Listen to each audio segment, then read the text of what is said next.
commission, the men were never allowed to call their officers to an account. Why they did this, or why they did that, because such a liberty would destroy all discipline. That if anything was done which was unlawful, the officers were to answer for it, for the men did no more than their duty in obeying orders. He was told by the court that acting under the commission justified in what was lawful, but not in what was unlawful. He answered, he stood in need of nothing to justify him in what was lawful. But the case of seamen must be very hard, if they must be brought in such danger for obeying the commands of their officers, and punished for not obeying them, and if they were allowed to dispute the orders, there could be no such thing as command kept at sea.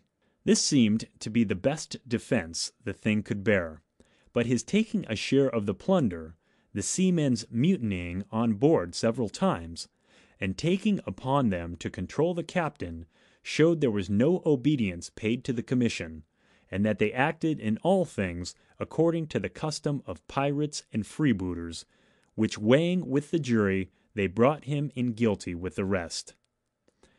As to Captain Kidd's defense, he insisted much on his own innocence, and the villainy of his men. He said he went out in a laudable employment, and had no occasion, being then in good circumstances, to go a-pirating.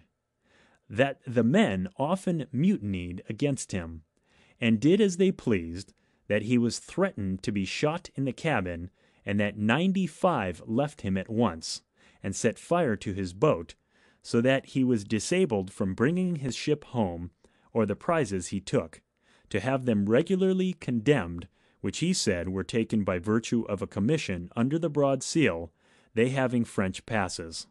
The captain called one Colonel Hewson to his reputation, who gave him an extraordinary character, and declared to the court that he had served under his command, and been in 2 engagements with him against the French, in which he fought as well as any man he ever saw, that there were only Kidd's ship and his own against Monsieur de Casse, who commanded a squadron of 6 sail, and they got the better of him. But this being several years before the facts mentioned in the indictment were committed, proved of no manner of service to the prisoner on his trial.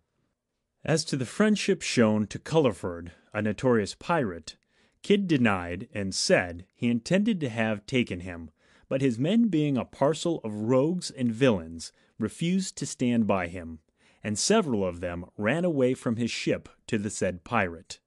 But the evidence being full and particular against him, he was found guilty as before mentioned.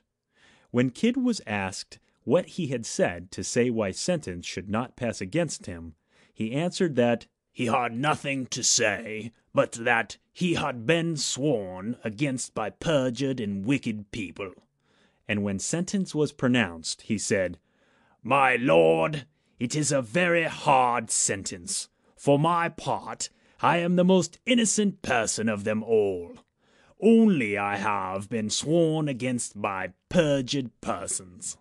Wherefore, about a week after, Captain Kidd, Nicholas Churchill, James Howe, Gabriel Loff, Hugh Parrott, Abel Owen, and Darby Mullins were executed at Execution Dock, and afterwards hung up in chains at some distance from each other down the river, where their bodies hung exposed for many years.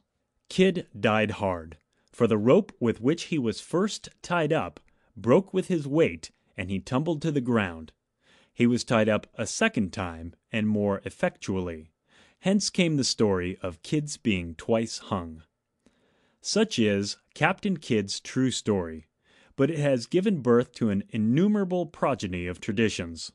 The report of his having buried great treasures of gold and silver, which he actually did before his arrest, set the brains of all the good people along the coast in a ferment.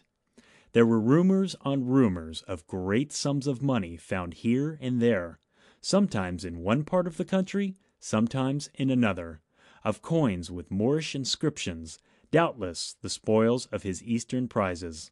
Some reported the treasure to have been buried in solitary, unsettled places about Plymouth and Cape Cod, but by degrees Various other parts, not only on the eastern coast, but along the shores of the Sound, and even Manhattan and Long Island, were gilded by these rumors.